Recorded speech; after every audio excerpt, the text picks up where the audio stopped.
Today, we're going over the 3 different ways to record true eye POV videos. These are the methods I personally used, tested, and sometimes suffered through. So if you're looking for a setup that shows exactly what you're seeing when you're shooting, this is for you. Let's get into it.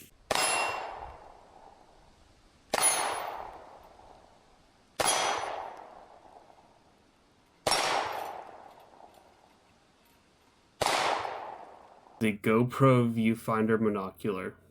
First up is a viewfinder for an action camera, in my case a GoPro. I've actually covered this one in depth in a separate video, but here's a quick breakdown. This method uses a 3D printed viewfinder housing for a GoPro that mounts right in front of your eye, similar to how a night vision monocular works. It's a cool concept that gives you a true field of view, but it comes with a few trade-offs. Some of the pros: high resolution from the GoPro sensor, everything is focused from the rifle to the horizon, built-in horizon lock for smoother video, especially when you're trying to make a cheek weld, and saves your phone battery since the GoPro is doing all the recording. Some of the cons: the GoPro's wide field of view makes your sights and target tiny, which is hard to see. You're looking through a tiny, low-resolution GoPro screen. The design is 3D printed, meaning that you have to buy or make the housing. Mounting it can be awkward, especially getting the positioning just right. And overall, while it's fun and innovative first build, it's not the best anymore. If you're truly interested in this design, check out my videos to watch the full breakdown of what it is and how to use it and how to get it. Method 2 is a phone VR headset and the VR camera viewer app. Using a phone VR headset paired with the free app called VR Camera Viewer by Demono 10,000. This app takes your phone's camera and turns it into a dual screen VR view, letting you use the headset to see what your camera sees. This one's great if you already have a decent phone with a good camera. You only need to spend about $30 on a VR headset. For the pros: cheap startup costs if you already have a good phone camera, large viewing screen right in front of your eyes, no latency whatsoever so you see what gets recorded in real time, semi-comfortable to wear. Also works well for your grandma when she loses her glasses. For the cons: if your phone camera isn't good, this really isn't the best option for you. There's also no horizon lock, so if you lean into your rifle, the whole video will probably lean with you. The depth of field is limited, so you can either focus on the gun or you can focus on the target, but not both. That leads into, you probably want to get a Bluetooth keyboard with this, so you can switch between focus modes. Autofocus on the gun, and then after that you can focus lock on the target.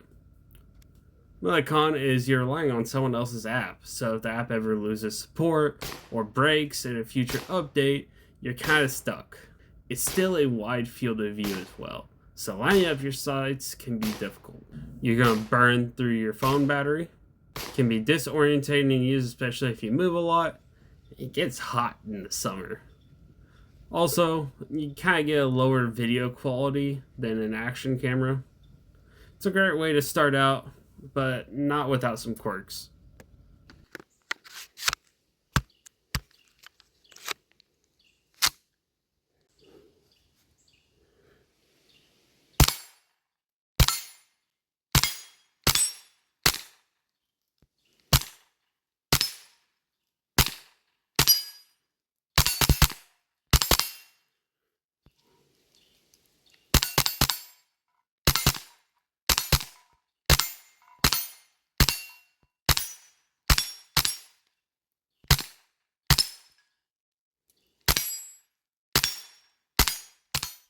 Method 3, the MagiMask and a DJI Osmo Action 5 Pro. The third, and in my opinion, best option is using the MagiMask VR headset in combination with an action camera, specifically the DJI Osmo Action 5 Pro. The MagiMask is different. It uses one large magnifying lens to view your entire phone screen, not just a split screen VR feed. So anything that plays on your phone becomes a close-up VR experience. Camera feeds, apps, even YouTube or Netflix. For the pros, not locked into VR specific apps, so you can use any app like DJI, GoPro, or even your native phone camera. Can double as a movie viewer when you're not filming. With the DJI app, latency is down to about a quarter of a second, which is a huge improvement over GoPro's 1 second lag, so definitely would stay away from GoPro. Full depth of field and resolution with a high quality action camera.